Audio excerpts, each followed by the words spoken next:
今日推介一套澳門電影《女孩不平凡》，好多朋友成日問我澳門有電影嘅咩？咁其實澳門係冇影視工業，但係有影視作品嘅。澳門本土一直有班年青導演喺度奮鬥嘅，導演徐恩善就係其中一個。徐恩善導演嘅代表作係《骨妹》，咁呢套戲咧喺澳門影視圈啊係一套有紀念性嘅作品，因為呢個唔係一套獻禮片，亦都唔係一套澳門宣傳片，而係一套更有本土人情嘅澳門電影。咁呢一套《女孩不平凡》呢，等於係《骨妹》嘅延續。《骨妹》中呢，余香凝同廖子妤當初演嘅係少女階段，而到咗《女孩不平凡》入邊呢，佢哋兩個反而飾演中年階段，等於《女孩不平凡》係另一個平行時空嘅骨妹。思思同玲玲，佢哋兩個如果一齊之後會面臨嘅問題。喺骨妹入邊，兩個人係因為肚入邊嘅 B 激發咗兩個人嘅母性，決定一齊照顧個 B，佢哋嘅關係先超出同性友誼嘅。而喺女孩不平凡入邊，生育就係佢哋作為同性戀人嘅一個大難題。除此之外，因為喺澳門同性婚姻係唔合法嘅，因此佢哋都會考慮揾男同一齊結婚。你會發現喺女孩不平凡入邊，中年人呢條線啊，處處表現嘅都係生活嘅難題，係更加生活化嘅同性愛情。然後第二個古仔台灣篇，我個人認為係全片拍得最好嘅一段。佢拍緊青春嘅荷爾蒙，入邊女主角同戀人之間嘅嘈交，嘈下嘈下，一場激情嘅吻戲就將前面所有矛盾都化解咗。呢個係只有嗰種喺青春階段先享有嘅激情，就係俾你生活喺羅曼蒂克入邊忘記現實嘅問題。而呢個台灣篇呢，都係女主角嘅人生抉擇。佢本人係唔想翻澳門嘅，佢條女、佢嘅家人都希望佢翻去，因為佢係學電影嘅，學電影嘅就冇可能翻澳門發展，因為澳門就冇電影工業。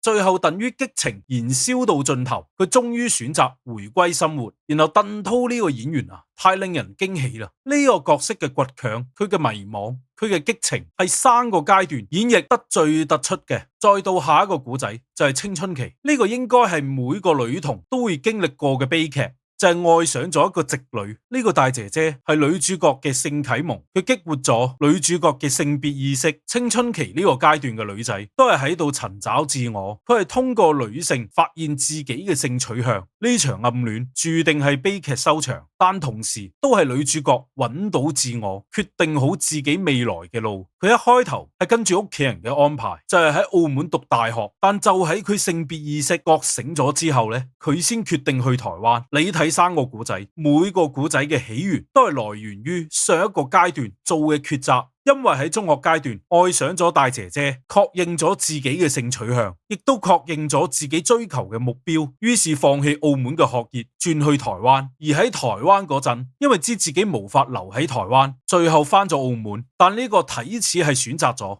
到咗最後，佢都係冇留喺澳門，而係去咗香港發展。於是到咗第三階段，喺香港打拼咗多年，事業都算係穩定啊，要計劃同伴侶嘅未來啊，大家應該都可以感受到啦。呢套戲就係導演嘅自傳，入邊嘅女主角，無論係職業定係性格同埋身份，都似係參考徐恩善導演本人。其實呢個就更加好理解呢套戲，就係一個女童嘅心路歷程。包括電影、港澳台三個地區，都係導演三種心態嘅變化。澳門代表嘅係根，女主角都係喺澳門確認性取向；台灣代表嘅係羅曼蒂克，喺同性合法嘅地區，女主角係自由且盡情揮灑佢嘅慾望嘅，直到畢業嗰一刻回歸現實。咁香港當然代表嘅就係現實，都同香港呢個城市特別貼合嘅，講錢、講家庭、講未來，無時無刻都喺度提醒你柴米油鹽。咁呢套戲呢，可能對長期在外漂泊嘅澳門人更加有共鳴。當然呢套戲嘅古仔呢，都仲係比較簡單。如果單純咁總結劇情，係比較普通嘅。但徐恩善導演佢擅長嘅可能唔係故事嘅戲劇性，而係拍生活。你睇電影入邊拍咗大量角色之間嘅日常，正係因為呢啲睇似同主線無關嘅劇情，人物之間嘅互動充滿生活感，人物之間嘅感情先顯得真實。呢個係徐恩善導演喺骨妹過後一直延續嘅生活流嘅拍法。而且作為女性電影，冇刻意地拎性別議題做文章。你睇呢套戲入邊嘅男性存在感係非常薄弱嘅。三個古仔，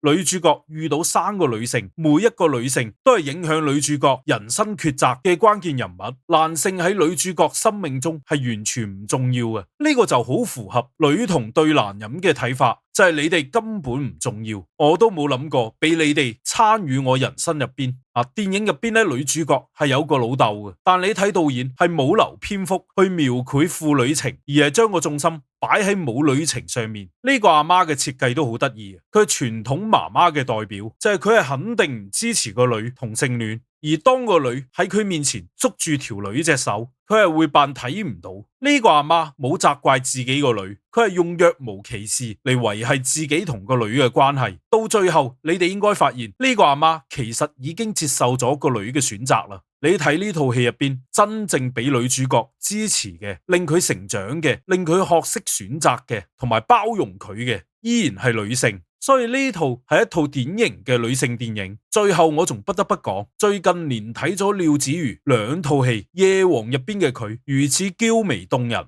喺《女孩不平凡》中嘅佢又係如此地英氣十足。呢個演員嘅銀幕魅力以不同嘅層面展露俾大銀幕。香港片係三個古仔入邊戲劇性最弱嘅，就係靠廖子妤同余香凝撐起身嘅。咁當然啦，廖子妤嘅銀幕形象會更加突出，所以我真係覺得廖子妤係一個永遠能夠俾到你驚喜嘅演員。我都真心希望佢嘅銀幕演出可以更加多變，太期待佢每套戲嘅發揮啦。最後我講下《女孩不平凡》呢個片名，呢個都係一個好得意嘅片名。電影入邊講嘅平凡生活，一個女性嘅三個階段嘛。而《女孩不平凡》呢個片名都係提醒緊觀眾，呢啲看似平凡嘅一件件小事，每一次嘅抉擇都係不平凡嘅大事，行自己嘅路就已經不平凡啦。最後我都真心希望呢套戲可以票房高少少，因為一直以嚟咧，澳門電影係以獻禮片同埋宣傳片為主嘅，好多時候拍嘅內容其實同澳門人